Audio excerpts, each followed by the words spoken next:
everyday thing. It's an everyday thing. It's an everyday thing when you let your nuts hang. Hey, what it do, everyday people, man? It's your boy PJ. Today we back with another lit video. Back in the confessional, and yes, we staying lit, big dog, man. Shout out to my everyday people who rock with me every day. We back with an update for Tyrone Davis Jr., a.k.a. Dro. Now, Dro was found under a bridge, unresponsive, in Gainesville, Florida, and now the father and the aunt. The father's name is Tyrone Davis Sr. and the aunt is Natasha Davis. They went out to Gainesville and met up with the nurse who actually found and attempted to save Tyrone Davis Jr., a.k.a. Dro. And they explained some interesting details about how he was found and the things that were surrounding him. So it's a great story to add on to what's been going on with this case. We haven't heard much from the girlfriend. The girlfriend did put out a statement, and there's some people that's actually supporting her. So again, we're not going to place blame on anyone. All these allegations are alleged, and we're just going to watch how this plays out, but we'll continue to follow the story. Let's take a look. All right, y'all, we walking down here. The nurse that helped my cousin on the side of the road. We got the whole family walking to meet the nurse that found my cousin on the side of the road. The whole family.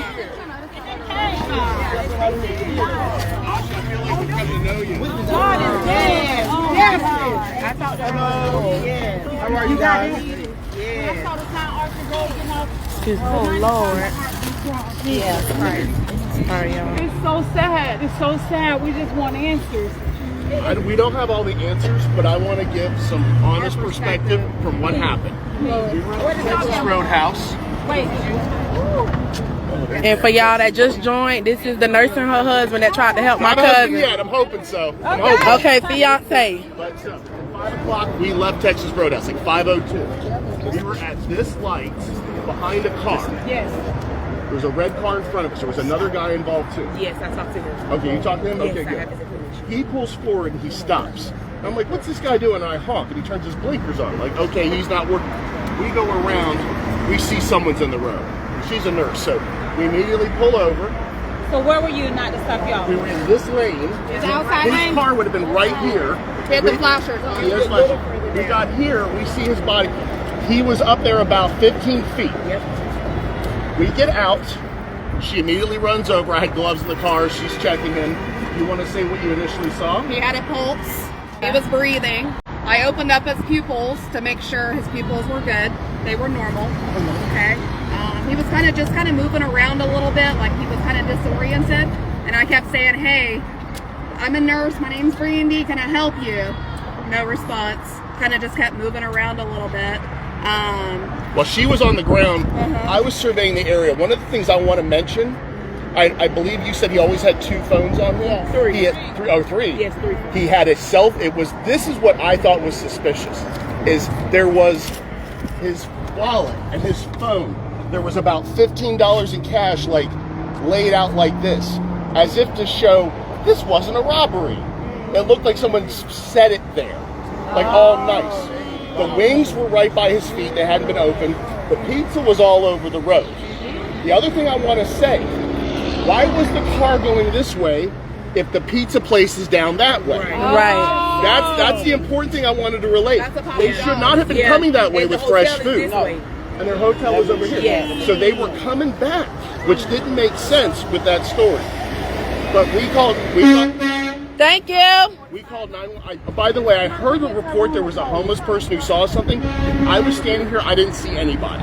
So I just wanted to mention that. Because we kind of thought that was a robbery or something like that. So we were trying to be super careful, wondering if there was anybody around. And we didn't see anybody. I told the guy that had pulled over, that had the flashers on, I told him, I said, call 911 right now. Yeah, I said, have you called 911 yet? He said, no. I said, call right now. And guess what? So, what's He up? reached out to me. Good. And he said that he was grunting when he Yes. walked He said over to before him. you guys came. As he pulled over, he saw paper in the road, so he slowed down. Then he saw a body. He said he thought it was a homeless person in the street, but he got out his car and realized the paper was money, not paper. And that's when he said he picked the money up to put it back in his wallet. Okay, well, there you go. So at the end of the Maybe day, he he did said that. you pulled up. But he said when he walked over to him, he was just grunting and moving. Like kind of We got out. yeah. We got out right after he did. So Yeah, there'd so be it's very right little there. time. Yes, very little time. What I want you to When check you out. say 15 minutes. Hold on. I know exactly where he was, but what do you want to But check what out? I want you to check out is find out when 911 got the call and find out when the ambulance left, because she arrived about 2 minutes before the ambulance did. So if Before you, the ambulance? the ambulance was already here and she showed up. And the thing that I talk about is I don't know if she was driving or someone else was driving. She alleges she was driving. I'm going to say this. I have a lot of first responders in my family. I've been in a lot of these situations. When someone has a loved one that's on the street like that, you come up and you're like, oh my God, what happened? Is he okay? I was up at the gas station. I was waiting for him. I sure hope he's okay. That's why I wanted to talk to you guys. She showed up to give her story to make sure it was set straight.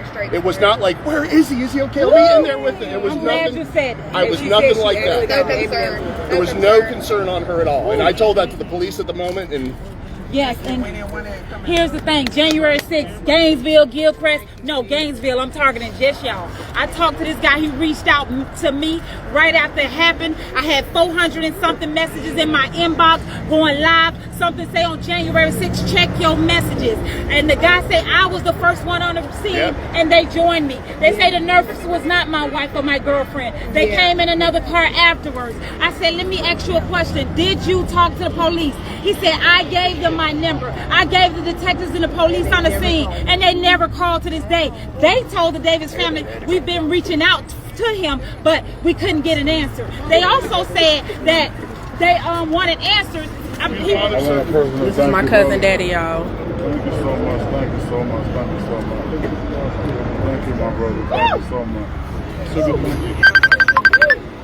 Yes, God is in the mix. Thank you so much. We asked the detectives, we asked that first guy that arrived, witness number one. Hold on for a minute. I want y'all to give me a briefing on what y'all were and what y'all said. okay, we've You been wanna hold the catching, time? we've been catching Tasha. We were at this light. We come through. There was a car in front of Hold us. on. I am. Okay, go. He turned his blinkers on, so we went around him. We go around him. We see he didn't stop because his car was broken, but there was someone in the road. She's a nurse. That's her job. She says, we got to get out and help him. We get out. She goes up and helps him. I'm securing the scene, making sure it's safe.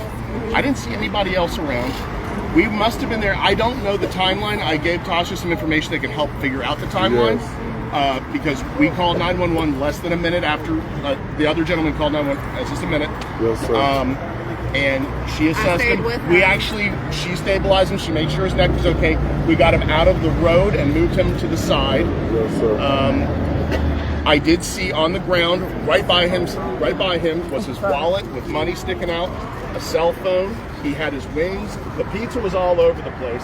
And what I told him is what I thought was weird is the pizza place is that way, and he had fresh hot food. Why were they going this way again if the hotel was over there? That didn't make sense to me. There's a lot of things in this consistencies that don't make sense. Like I say, okay, go ahead. Okay, so as we're there, we might have been there 15, 20 minutes. I don't know the timeline. The way to find out the timeline is find out when they called 911 and find out when the ambulance left to go to the hospital. You get that timestamp because she pulled up. I don't know if she was driving or someone was driving her. We did not look for that. She pulled up. She as in who? Kier. I don't know. Okay. Lulu showed up. She didn't come up to us. She went up to him because they were putting him on the stretcher in the ambulance. And she had no concern in her voice. She had no. If she was on the side of the road and I drove up, I would be like, oh my God, what happened? Is he okay? Right. She was not like that. She was there to get her story straight. That's all she did. She kept repeating. It's like she rehearsed in her mind. She's like, get my story. Tasha, come on. Go live. Let this man.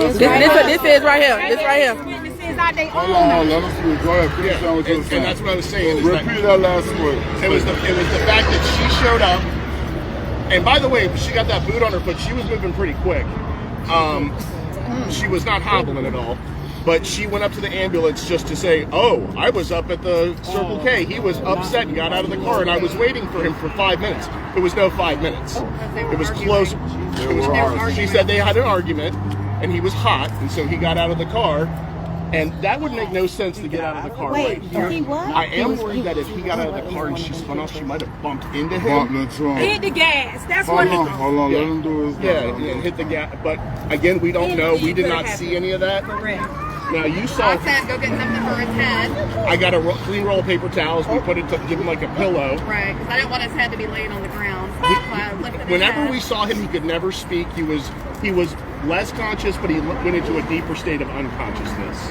He looked like he was about to seizure. Yeah.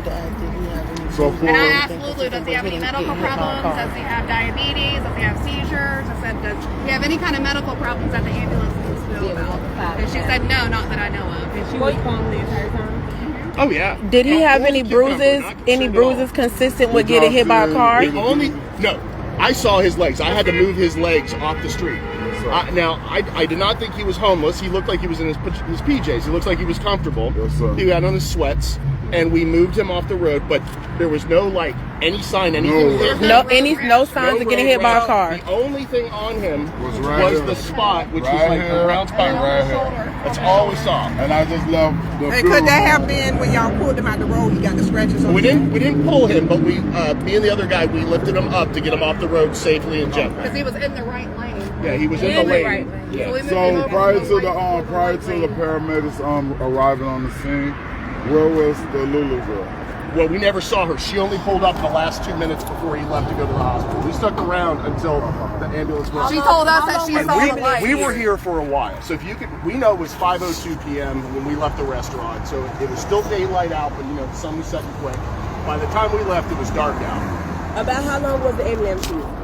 Ambulance was maybe here less than 5. Well, maybe 7. They came over to help you, and then they put him on the stretcher and got him over there. So the ambulance was probably on scene about 7 minutes. Real quick, real It was fast. pretty quick. And they took him in under John Doe. But she said I don't know that because he had a wallet with him. Yes, they did. She Now said he sometimes was trauma they do that to protect victims. They don't. Yeah, you can ask the nurse. So they told us that he was under John Doe, but my brother was there. And then they moved him to a trauma name because they didn't know. Which is normal for hospitals to do that if they think it's a suspicious something that's going on. Thank you That for is saying that. normal from my perspective working in hospitals. So was once one again, to protect them. as a father, right? You telling me this girl said she didn't have no concern? If this was my loved one, I'd be like, why is she so cold? She had no concern in her voice. She was She more didn't concerned. contact us at all.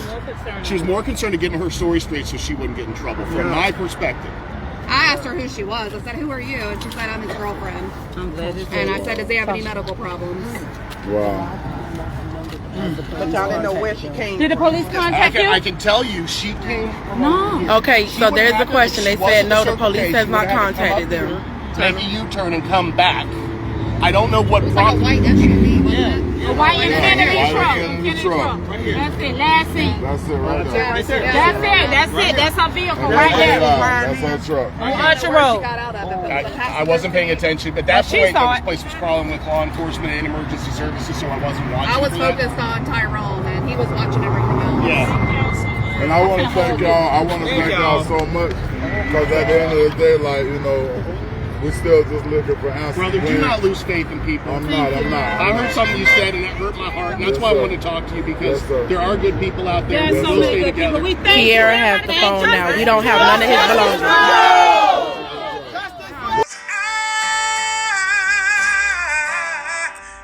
Everyday people. Day and night. For some women, it can start working in as fast as 1 week.